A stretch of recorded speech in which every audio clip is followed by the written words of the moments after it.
Yo les otaku! J'espère que vous allez bien. Comme vous le remarquez, c'est moi, Badak, en compagnie de Ken Kaneki. Donc voilà, aujourd'hui on se retrouve pour une vidéo donc top 5 des méchants les plus badass dans Dragon Ball. Donc ça sera un top personnel, donc ce sera pas les plus puissants ou quoi que ce soit, ce sera les plus badass. Donc c'est moi qui vais commencer avec à la 5e place. Donc à la 5e place nous avons Freezer. Donc Freezer qui travaillait avec les Saiyans en fait, qui a décidé de trahir les Saiyans, donc de tuer la team Badak. Et voilà, la planète Vegeta, il a essayé de la détruire et voilà. Parce qu'il a une haine contre les Saiyans. Et donc quand il a su qu'il existait le fils de Badak, il a tout fait pour le retrouver, pour l'exterminer. Et donc il s'est rendu sur Terre et il a vu Goku. Et je le mets en 5e position. Parce qu'il y en a beaucoup qui le mettra en première ou même avant dans le top 3 parce qu'il est connu et il est fort et tout. Mais moi je trouve qu'ils l'ont trop fait ressusciter ou qu'ils l'ont trop mis en fait dans Dragon Ball. Et donc c'est pour ça que je le mets en 5e place. Donc à toi pour la 4e place. Donc la 4e place, c'est Boo. Boo. Donc en fait, Boo qui est des persos des plus badass, un des méchants des plus badass, qui devient gentil par la suite dans DBS, bien sûr. Donc je vais vous expliquer. Boo, on peut le créer grâce à une grosse quantité d'énergie dans une grosse coquille, comme une grosse coquille violette. Et en fait, le père de Baby l'avait créé, mais en petit bout. C'est pour ça, c'est petit bout. Donc après, bah, il meurt parce il a absorbé, pas beaucoup trop de Kaioshin, mais sa dernière absorption, c'est le Kaioshin du sud ou de l'est, je crois. Je vous mettrai l'un des deux dans le montage, mais je crois que c'est l'est. Donc c'est le gros et tout, et à cause de ça, il devient gros, mais il disparaît, il redevient un cocon. Il a plus d'énergie, rien, nada, rien, niet. C'est qu'en forme normale qui peut rester le plus longtemps. Donc après, Babiji, qui est le fils je sais pas, je crois que c'est Babiji, je vais l'appeler les deux Babiji, le père de Babiji et Babiji. Babiji, c'est celui qui est moche, qui est dans la série Z, quand on voit Goku se transformer pour la première fois en SCJ3. Donc après, il le ressuscite et tout. Après, il parcourt un chemin jusqu'à Oob. Mais après, il y a encore un autre Boo. Mais c'est un Boo gentil qui reste avec Monsieur Satan. Donc c'était fini pour Boo. On vous laisse avec Bardock pour le top. Donc le top 3. Donc en 3e position, nous avons Broly. Donc Broly qui est le Super Saiyan légendaire. Qui a été créé, qui est né sur la planète Vegeta. À côté de Goku, donc dans le même lit. Et c'est pour ça qu'il a cette haine contre Goku, c'est que quand ils étaient petits les deux, Goku il faisait que pleurer à côté de lui. Et à force de pleurer chaque jour, ça a rendu fou Broly. Et donc il a eu une haine pour Carotte, comme il dit, ou Kakarot. Donc l'histoire de Broly, c'est que son père déjà c'est Paragus, l'un des Saiyans qui travaille avec le roi Vegeta, mais qui ont une dispute parce que son fils avait trop de puissance, je crois, ou qu'il en avait pas, je sais plus. Trop de puissance, voilà, il voulait plus qu'il reste sur la planète Vegeta parce qu'il était trop dangereux. Donc à l'explosion de la planète Vegeta, donc on a le fils de Paragus, donc Broly, en tant que bébé, il a protégé son père, Paragus, de l'explosion de la planète Vegeta.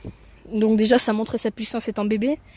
Et en grandissant de plus en plus, il octroie sa puissance en même temps qu'il devient fou et que sa haine grandit envers Goku.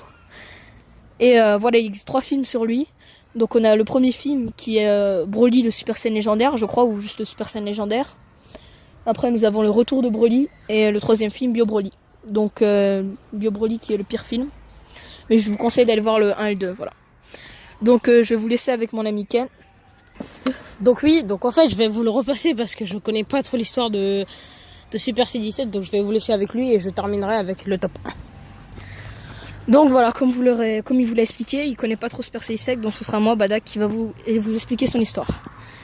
Donc je l'ai mis en top 2, parce que c'est un personnage que je trouve quand même stylé, assez puissant, et voilà. Donc en fait, il a été créé par Dr Mew. C'est pas vraiment lui qui l'a créé, mais il a créé en fait C17 de l'enfer. Donc C17 avec Dr Gero dans Dragon Ball GT qui ont ouvert un portail qui permet d'aller en enfer et de ramener des méchants et tout ça. Et Donc voilà, comme je vous l'ai dit, c'est C17, enfin Dr Mew qui a créé ce portail qui permet d'aller en enfer. Donc ce qu'il a fait, c'est qu'il a ramené un autre C17, donc de l'enfer, qui était encore plus puissant que C17. Et le C17 de base de Dr Gero, qu'on connaît tous, a absorbé l'autre C17 et ça a donné Super C17. Donc la capacité de Super C17, c'est qu'il peut absorber toutes les attaques de Ki. Mais quand c'est des trop grosses attaques, il n'arrive pas trop à les absorber et voilà. Donc il est assez puissant. Il a défoncé Goku en SSJ4. Parce que Goku a mis du temps à comprendre qu'il résistait aux attaques de Ki, donc il lui en balançait et tout, et ça augmentait sa puissance. Et à un moment, Goku a tellement balancé d'attaques de Ki, c'est là qu'il a compris en fait qu'il fallait le défoncer au corps à corps. Donc à l'aide de C18, donc C18 qui lui balançait des boules de Ki pendant que Goku le frappait, ils ont réussi à le tuer. Voilà. Donc je vais vous laisser avec Ken pour le top 1. Donc voilà. Donc, c'est moi, Ken. Donc, pour le top 1, ce sera Black Goku. Black Goku, qui est apparu dans la série DBS, Dragon Ball Super, qui est un méchant qui a pris... Le méchant, en fait, c'est Zamatsu.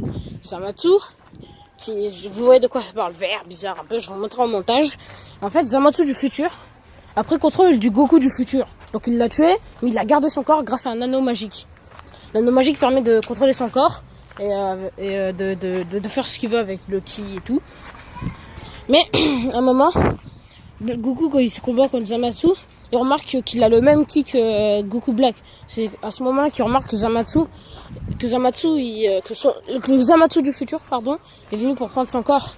Après, Black Goku lui dévoile tout ce qu'il a fait. Il a tué Shishi, il a tué Goten, il a tué tous ses proches. Donc après, il se met en Blue 2, je sais pas, en fait Blue 2, il l'a fait que 2 fois, avec Golden Freezer et avec Black. Donc 2, c'est en fait il a des éclairs, à la place de lueur, c'est des éclairs, comme Super Saiyan 2. Donc après, comme je disais, il se combat. Mais pour la défaite de Black Zamatsu, qu'à un moment il fusionne, donc ça donne Black Zamatsu. Mais Black Zamatsu, il commence à... Puisque c'est un immortel Zamatsu, mais il est dans un corps de mortel dessus du futur. Donc à cause de corps immortel, il se déforme à cause de la fusion en même temps. Donc il a un côté bizarre et l'autre côté normal. Après il disparaît à cause de l'épée de Trunks, l'épée Genkidama. Donc pardon, excusez-moi. Mais c'était pas tout à fait fini. Zuno, il arrive comme ça et avec son pouvoir ultime, il le défonce, il le Chuba, il existe plus.